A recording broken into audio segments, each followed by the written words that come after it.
This time around in session 4, we've got the UKIT's HB-1B board back in the case. And if you remember back to session number 3, we were just putting it back in because I couldn't get the final output cooled enough without it being connected to the case to actually do measurements before things got too hot.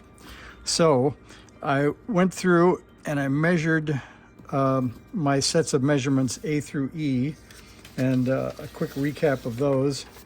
So starting with the output of the DDS is backward F, and then this base after the emitter follower is E, and then D is after this driver, and then the final driver output here is at 6.7 volts, and then the final pre-filter, and then the antenna jack. Those are my points of measurement. So I checked them, and they're reasonably close to being the same between the two radios, except for we have like 6.8 volts of drive here on the base of the final, but on the good radio we have 4.5 watts out here, and on the bad radio we've only got 15 volts peak to peak instead of 42, so quite a lot less.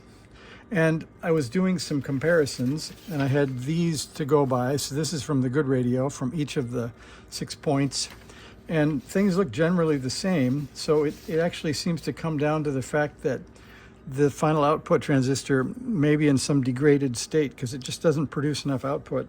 So then I was going to show you guys. So I hooked up the second one next door. I got the antenna connector on. I had power on.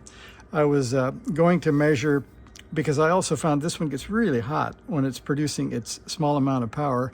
So I went to check the same heating, and I did about 10 seconds of key down, and then I let the smoke out. So I forgot to switch the antenna switch over, so the dummy load went from here to here. So this was running into an open circuit for about 10 seconds, and immediately, I'll show you the part on the schematic, immediately this inductor smoked because it was putting out probably who knows what, 80 or more volts peak to peak.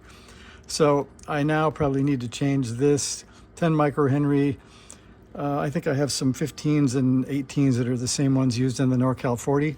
So it won't be exactly a surface mount part. I can zoom in and show you that. So the inductor is this small guy right here. It looks like a little black can. And let's just say, I don't know if I opened it or not, but certainly I smoked it a little bit. So I powered off. I imagine the reason I smoked it is because when the final output transistor shorts, the whole supply voltage is across that 10 microhenry inductor. Pardon me, right here. So if this shorts, you get power across this inductor. So I imagine that's why it got hot. So the only good part of the day is, while I was cleaning up the bench, I found this from a previous adventure. This is 4 2SC 1162s, which is the output of these radios.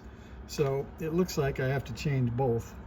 And I think that's probably the next order of business. I'll show you guys the output that I get. First of all, I guess maybe most interesting is the output. So I'm checking for the dummy load connection now. So we're on the right side radio. I'm going to put us on 5 volts per division here. I'm going to probe the output jack and key. And you can see that's at about 15 volts peak to peak. And I'm not going to stay keyed down long because you can see it. It looks like a heating effect to me. It slowly gets lower. And I think that's when the output transistor is getting hotter. So I really think there's something wrong with that final output transistor. And you can hear the side tone sort of squeeze up, so it may be drawing quite a bit of current too. So that's the 15 volts peak to peak here. And if we go to the left side of C7, we can see the output immediately after the transistor and before the filter. You can see that's kind of ugly, but kind of what you'd expect. And then we're going to go to the right side of R1, which is backed by the output transistor. And that's our drive. And you can see that doesn't move. And it's about the same. I can turn up the scale here so you can see. So we'll move that up a little bit. So that's about 2, 4, 6 volts. So it's close to a little under 7. So it's almost exactly what I had on the good radio, 6.8, so more than I measured the previous time. So anyway, I think we have plenty of drive. We just probably have a bad output transistor because there isn't much else, and I don't suspect the Zener is bad. It is interesting to note, though, that they put a 43-volt Zener on a radio that runs 42 volts peak to peak when it's running 4 watts, and there is no drive control.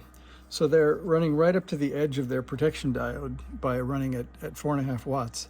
So you certainly wouldn't want to run it anymore. And then I'll tell you one more interesting piece, is I think this radio is newer than the one on the right, although I don't know how you tell.